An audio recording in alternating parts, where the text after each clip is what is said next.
If you've ever stayed in a relationship long after the love stopped feeling like love, then listen closely because the next 15 seconds might hit harder than anything you've heard this year. Imagine standing in a room full of people you've known for years, people who think they understand your marriage, your life, your loyalty, only to have the one person you trust most shove you away like you don't even belong to your own story. That moment, it became the spark that burned my entire past down and rebuilt me from the inside out. And before I take you into the truth of what happened, do me one thing. Drop a listening in the comments or tell me where you're watching from. It helps this story reach someone who needs it, and trust me, someone out there does. Now, here's how everything unraveled. My name is Nora Hale, I'm 34, and this is the night I finally stopped choosing someone who never chose me back. The Phoenix Ridge Tech Gala was supposed to be glamorous, soft, jazz humming through speakers, champagne towers glimmering under chandelier light, and people pretending corporate success made them interesting. The Hyatt Ballroom was filled with nearly 400 employees, partners plus ones, including me, standing in heels I regretted 5 minutes after arriving. But more than anything, I was there for one reason.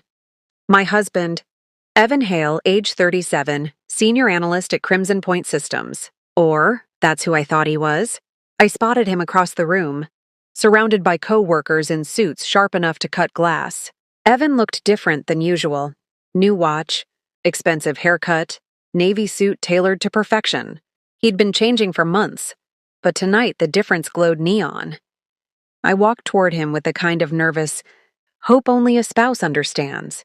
The quiet desire for a simple touch. A photo together, a reminder we were still a team. I reached for his arm, barely brushing his sleeve, and he jolted like I'd electrocuted him. Then, loud enough to turn heads, he hissed, "Don't touch me." The room stalled. Conversations thinned. Glasses paused midair. Heat rushed up my neck, and I laughed softly as if I had misunderstood, but everyone heard. Everyone saw. I stepped back, swallowing the sting like it was my fault for wanting affection from my own husband. Standing beside him was Colby Ward, age 35, his coworker, too close. Too entertained by my humiliation, his smile flickering with something that didn't belong in a moment like that. I didn't understand then, but something in my chest tightened. A whisper of danger I hadn't learned to trust yet. That shove didn't break my heart. It cracked open the silence I had been carrying for years. Moments later, Evan's younger sister Marla, age 32, slid next to me with a pity-soaked half-smile. "Rough night?" she asked. My answering smile was razor-thin. "Last one," I said. And for the first time in my life, the words felt final. I drifted to the balcony, the San Diego night cold enough to bite bare skin. The city. Lights blurred below the Hyatt like 1,000 scattered secrets. Inside, through the glass, I saw Evan and Colby laughing, too closely, too comfortably, as if the moment with me had already evaporated from his mind. The distance between us suddenly felt measurable, and it stretched miles. I didn't storm out. I stayed long enough to understand the truth in the way. Evan checked his phone every few minutes, how he turned his back to the room when he typed, how his smile softened in ways it never did with me. The gala kept spinning around us, but a thread inside me quietly began to unravel. Later at home in our townhouse in Mission Valley, the silence felt staged. Evan muttered something about being exhausted and went straight to the bathroom. I froze when I heard the lock click. He had never locked any door in this house. I stared at that door long enough for suspicion to seep through the cracks in my denial. In the bedroom, his dress shirt lay on the chair. Under the bright overhead light, I saw it, shimmering faint gold dust near the collar. Not mine, not from anything I owned. My stomach dropped. I picked up his gym bag to toss in laundry, and something hard hit my hand. A phone, sleek, silver, not his. No passcode. A choice that felt like arrogance, not innocence. I opened it. Messages glowed across the screen. Room 742 again? Same time. Need you tonight? Don't let anyone find out. I didn't cry. Didn't scream. Didn't break. I simply exhaled, slow, steady, the way someone breathes when they finally see the monster standing in full light. The next day I met Sophie. a friend from Evan's department for coffee in Little Italy. I danced around the truth, but she saw right through me. And when I asked if Evan had been acting different lately, she slipped. Colby has a lot of influence on him, she said quietly. Too quietly. I watched her expression twist like she'd said something. She'd promised someone she wouldn't reveal. My pulse tightened. Something was wrong. Something was big. That night I stood on our balcony, overlooking the I-8 traffic buzzing like static. I held that silver phone in my hand like a detonator. I didn't know where the truth would lead me, but I knew I wasn't walking back into ignorance. A few days later, Sophie called again, this time asking me to drive with her to Sunset Crest Overlook, a quiet hill with a full view of San Diego's coastline. When we parked overlooking the sprawling city lights, she didn't even look at me when she began to speak. They're close, Nora, too close. My breath hitched. Evan and Colby? She nodded, tears barely clinging to her lashes. People at Crimson Point notice. They disappear together. They leave early. Stay late. They have chemistry. She almost choked on the last word. The night air cut through me like glass. The betrayal wasn't the part that crushed me. It was the months I had spent blaming myself for a distance he had built intentionally. When I got home, my phone rang. Marla. Her voice was calm, rehearsed. Evan needs space, she said. You should give him room to grow. You've been holding him back. Her tone was condescending, as if she had been handed lines from Evan himself. And when I responded that I wasn't the one pulling away, she exhaled sharply, annoyed. Colby is helping him rise in his career. Don't get in the way. That was the moment I knew they all knew. They'd watched me unravel without saying a word. That night, on the burner phone I didn't ask to find, a new message appeared. Last night was perfect. Friday? My heart hollowed. Evan wasn't slipping. He was replacing, and he wasn't doing it alone. The next morning, I drove to Eric Maddox, a private investigator in Hillcrest. He listened carefully, then leaned back. If what you're describing is real, this won't take long. His calmness terrified me more than the situation. 3 days later, he called. Come in. My hands shook the whole drive. In his office, Eric slid a thick envelope across the desk. Inside, photos, Evan and Colby entering the Pacific Crest Hotel together, shoulders brushing, laughing, casual intimacy dripping from every moment. In one photo, Colby's hand rested on Evan's lower back. I felt my heartbeat in my teeth. Then Eric handed me a USB. On the laptop screen, footage showed them leaving the hotel the next morning. Evan wearing Colby's shirt. My throat closed. It didn't matter what explanation Evan might invent. The truth was louder. When I went home that night, everything felt staged again. The clean counters, folded laundry, candles lit. A home occupied by someone living a double life. On his desk drawer, tucked behind files, was an envelope filled with hotel receipts. Months. Same room. Same hotel. Same pattern. Not a mistake, a system. I didn't confront him. Not yet. Instead, I called Sophie, voice trembling with a steady anger. Tell me the truth, I said. And she did. She said Evan told her not to get involved. Told her if she warned me, he'd cut her out. She apologized over and over. But the hurt wasn't her doing. It was Evan's strategy. A calculated, deliberate attempt to isolate me. That night, standing in the middle of our living room, surrounded by framed photos of trips and anniversaries that now felt like props, I realized something painful and liberating at the same time. Evan had already built a life beyond our marriage, financially, emotionally, romantically, and he didn't intend for me to survive the fallout intact. That was the moment something inside me hardened into resolve. I wasn't going to collapse. I was going to rise, louder, smarter, and stronger than his lies. And I would make sure he never saw me coming. The night I decided to change everything, San Diego felt louder than usual, waves smashing against the harbor walls, traffic rushing through Mission, Valley like the world was moving too fast for someone whose life had just shattered. But while heartbreak slows some people down, mine sharpened me. It turned my breathing into strategy, my silence into fire. I wasn't the woman Evan could dismiss anymore. I was the woman he never saw coming. I spent the next week pretending normalcy while building an escape plan with the precision of someone who had finally awakened from years of emotional sleepwalking. Every morning I brewed coffee, packed my work bag, kissed him on the cheek just like always. Except this time, every gesture had intent behind it. He didn't realize the version of me he betrayed wasn't the version standing in front of him anymore. Meanwhile, the USB and the investigator's photos stayed hidden in my purse, burning like coals every time I thought about them. And trust me, it was constant. 3 days later, Evan came home late, 11:42 p.m., shirt wrinkled, breath tinged with something sharp and unfamiliar. "Long day?" he muttered. I stared at him, almost curious how someone could lie that easily. "Where were you?" I asked quietly, not confrontational, more like someone gathering data. He blinked, momentarily thrown off. "Worked late with Colby." His voice didn't shake. That almost hurt more than the betrayal itself. He had become good at lying. Comfortable in it, skilled. "I see," I said, turning away so he wouldn't see the rage flickering in my eyes. He didn't ask how my day was. He didn't touch me.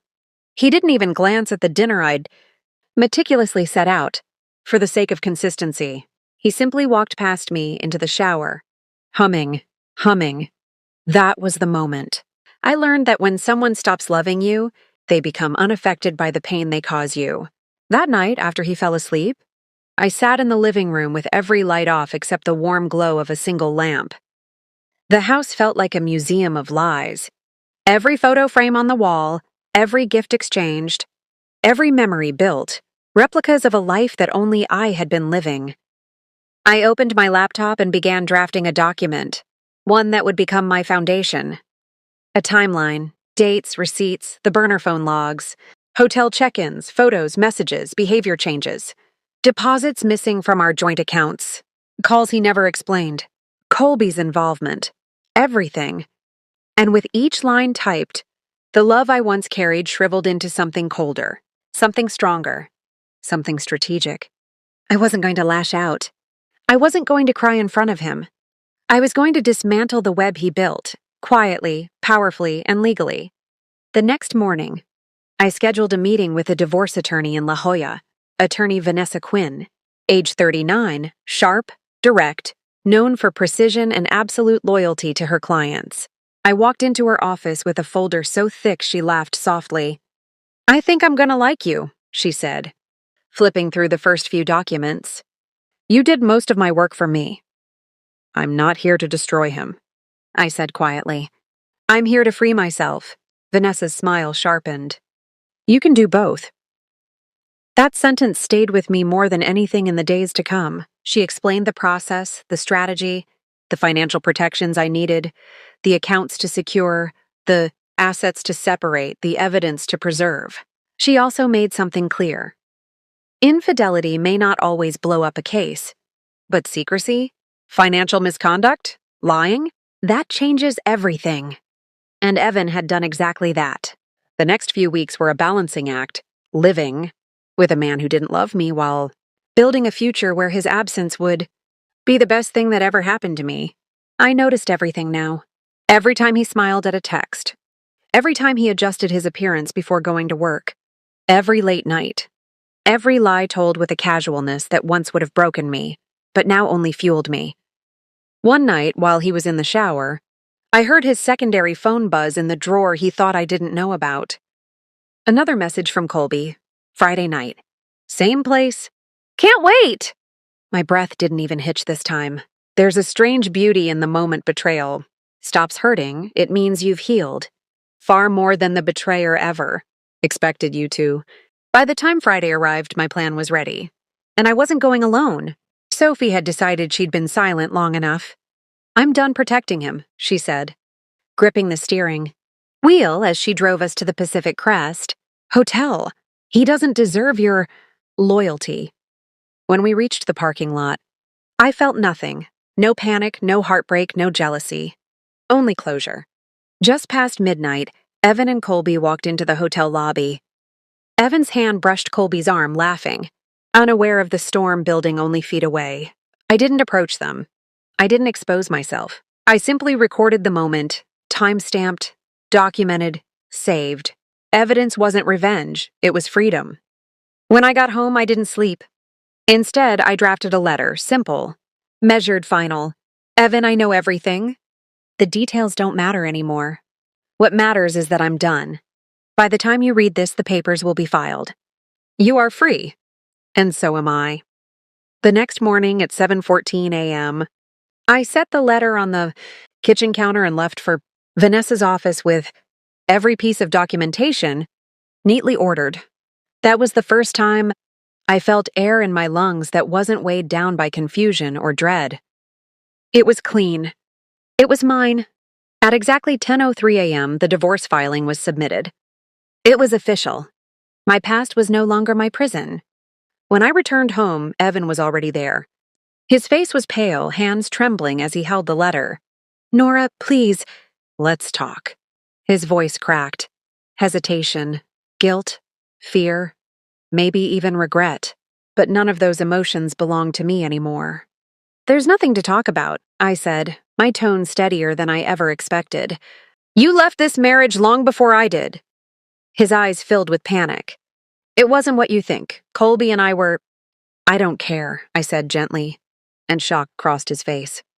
Whatever you did, whoever you did it with, however long it's been, it's not my burden anymore. He stepped closer. Please, Nora, let me explain. Explain what? I asked softly. Why you humiliated me in front of hundreds of people. Why you led a double life. Why you kept secrets from your own wife. Why everyone else knew more about my marriage than I did. Silence. Heavy, suffocating silence. He dropped his gaze. I made a mistake. No, I said. You made a choice. His breath shuddered. I didn't want to lose you. I felt a strange, quiet sadness, not for him, but for the version of myself who would have believed that line years ago. You lost me the moment you stopped respecting me. He didn't speak again. He didn't have to. The truth was already in the room, filling every corner like smoke after a fire. I packed a single suitcase. My essentials. My documents. My dignity. As I walked toward the door, Evan whispered, Where will you go? I turned to him, finally seeing him not as my husband, but as a lesson. Forward, I said. I'm going forward, and I meant it. I moved into a small but beautiful apartment in East Village, overlooking the city lights. At night, I'd stand on the balcony, watching cars streak across the freeway like timelines racing toward new beginnings. I felt lighter, stronger, reborn. Sophie visited often, bringing wine and ridiculous jokes to fill the new space with laughter instead of memories. You're glowing, she said one night. Freedom looks good on you. And for the first time in years, I believed it. A month later, I received an email notification. My divorce was finalized. No drama, no courtroom breakdowns, no screaming. Just closure, clean and complete. And as I held that document in my hands, I realized something profound. I didn't lose a marriage. I reclaimed myself. I reclaimed the woman who deserved loyalty, honesty, respect, and love that didn't require begging for scraps. And now, if you're listening to this story on YouTube, let me speak directly to you. Don't let anyone convince you that staying through disrespect makes you strong. Walking away from what breaks you, that's where real strength begins. If this story hit your heart even a little, tap the like button so it reaches someone trapped in silence. Drop a comment if you've ever rebuilt your life after betrayal. I promise someone else needs to hear your courage. And share this story with anyone who forgot their worth. Because healing isn't meant to be done alone. Today, I'm not the woman Evan tried to dim. I'm the woman he accidentally set free. And if you're ready for your own rebirth, remember this: you don't need permission, just the courage to begin.